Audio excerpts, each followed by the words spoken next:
Patrick Kane. Yeah, we talk about Patrick Kane all the time, and I know that people are somewhat tired of seeing the same thing pop up on their timeline every other day, and if you're an Oilers fan, it might be even more frustrating because all these videos are just ideas, they're media people making articles and making posts about how Kane could go over to Edmonton.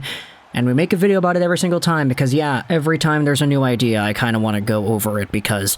I'm a pretty talkative dude if you hadn't noticed already.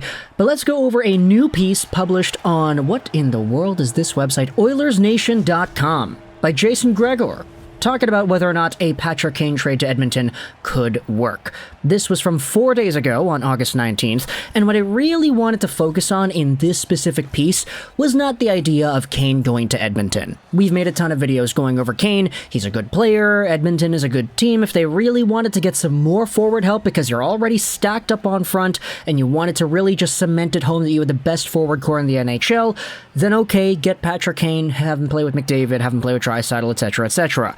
But what Gregor goes out there and does in this article is talk about a different trade idea that doesn't necessarily just straight up involve an Oilers trade with Chicago with Patrick Kane getting sent over at 50% salary retained. Now, just for context, Kane is making $10.5 million a year in terms of the AAV, but that contract lasts for one more season.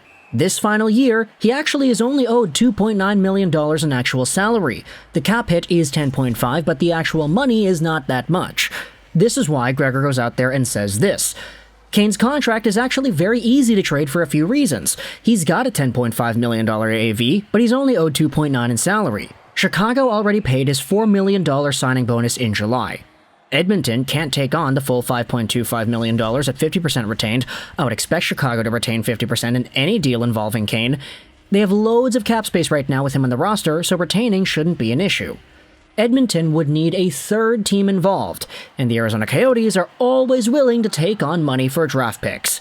Gregor is suggesting here a three-way trade between the Oilers, the Coyotes, and the Blackhawks that would ultimately see Patrick Kane get sent over to Arizona, most likely at 50% retained, so Chicago holds $5.25 million AAV on their book for next season. And then Chicago, with this $5.25 million AAV player, would send him over to Edmonton in exchange for a boatload of assets and a boatload of compensation. Meaning that the Coyotes would take on, what's 5.25 divided by 2? I should probably be able to do that. $2.625 million on their own cap hit, meaning that the Oilers would ultimately only be paying Kane $2.625 against their own cap, aka 25% of Kane's full AAV. Because, Chicago to Arizona, he's retained 50%, and then there's another 50%, 50% of 50% is 25%. Therefore, Edmonton is remaining with only that 2.6. Now, that's a lot easier to work with if you're Ken Holland and the Oilers, and I really do appreciate that Gregor is going out there and naming Arizona specifically as the team that might be willing to go out there and hold on to some extra cash. This is because Arizona has been doing this for a while now. We had seen the past few moves the Arizona Coyotes have made with Shane Gostisbehere, Andrew Ladd, Louis Eriksson, Jay Beagle, all these names going over to Arizona just because they're negative value assets. Because whenever they get these players, they get a lot of other stuff too. Sure, Shane Gostisbehere is coming over to Arizona, but it's not just Gostisbehere, it's Gostisbehere and some extra draft capital. Arizona is taking over and taking advantage of other teams' misfortunes with their contract situations, and they're saying, hey, we've got the ability to hold on to some extra money, so if you don't like this guy, give him to us, we'll take him for a price. And for three-way trades, they definitely have emerged as a potential candidate in these kinds of discussions as well to take on some extra retained salary so that other teams around the league can do their business. First, here's how the money and cap hit would work with three teams. Chicago trades Kane to Arizona and retains $5.25 million in a cap hit and $1.45 million in actual salary. Arizona would then trade Kane to Edmonton. They would retain $2.65 million in cap hit and $725,000 in actual salary.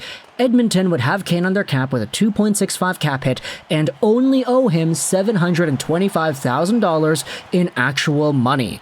The cap hit and money is very movable due to him only being owed $2.9 million in cash. Gregor then brings up how the Coyotes got a 2024 second-rounder and a 2025 third to take on the final 2 years of Zach Kassian's contract, which pays him $5.8 million in actual dollars. How much would you have to give up as Edmonton to get the Coyotes to retain $725,000 in Kane? Kane won't agree to play in Arizona, so they're only really being used as a facilitator of the trade. I'd guess it would cost you a late-round pick and a second-tier prospect. Arizona has spent a lot of time in their scouting department. They believe that is how they will become competitive, so gaining another draft pick and/or a prospect to retain $700,000 in cash seems reasonable. Any prospect other than Holloway, Broberg, Bourgault, or Schaefer would be on the table. Now, that is a pretty interesting argument, because you have had some history with Arizona taking on some of the Oilers' extra money just as recently as a few weeks ago. Zach Kassian is an Arizona Coyote now, so that's going to be an interesting name to suit up alongside of, like, I don't know, Logan Cooley in 2023, something like that. But really, at the end of the day, Arizona doesn't really need to be given all too much. It's $700,000 that they're going to have to be retaining themselves, and a $2-point-something million cap hit, which is not all too bad. I mean, especially for one season, Arizona can afford to get that done to their cap structure for sure. And so anything along the lines of a late-round pick and a lower-tier prospect should be more than okay, I feel, for Arizona to be like, yeah, okay, cool. Like, we have to give up a few extra $1 million for a little bit, and then we get this stuff in return. Sign me up.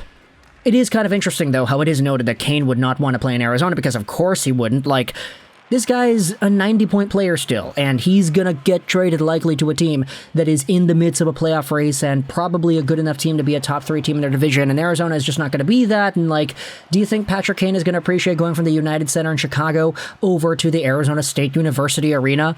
Like, bro, it's not going to happen like that.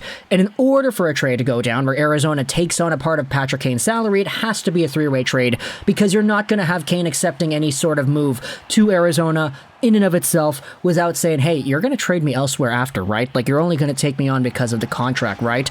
If he can't get that guarantee, he's not going to say yes to any trade to Arizona. Let's go back over to the article here. What Chicago wants in return is a little bit more challenging. One of Jesse Puljujarvi or Warren Foegele has to go to Chicago to make the cap work for Edmonton.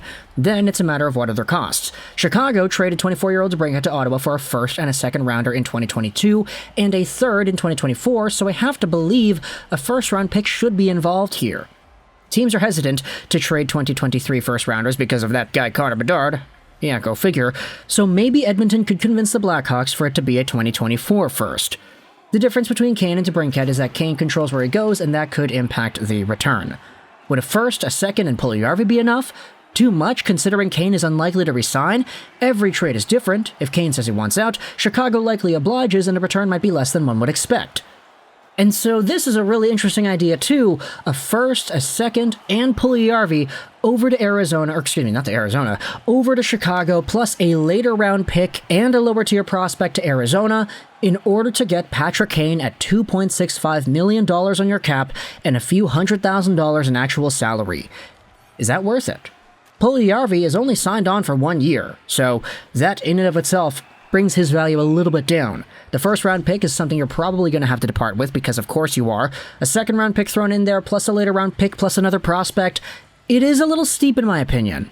But steep never really hurt nobody when you're getting Patrick Kane in a trade, I feel. So this entire idea, it's one that I kind of like a lot, based off of the what's going in, what's coming out kind of value there. I do think that the Oilers do have just a shrinking timeline here, with Connor McDavid being so good and not winning any Stanley Cups. I mean, they made the third round, which is great, but like, you got to go out there and build on that. If they lose in the first round next season, things are not going to be all too happy over there in Edmonton, I feel. So maybe a one-time shot in the dark, a trade like this. Okay, let's get rid of a first, let's get rid of a good prospect, let's get rid of Puljujarvi, let's get rid of another late round pick and a second for Patrick Kane in order to make it work, with Arizona and Chicago splitting our return right here. And maybe there's some extra move or something done between the Blackhawks and the Coyotes. Maybe the Blackhawks give a second or something over to Arizona because they're like, hey, thanks.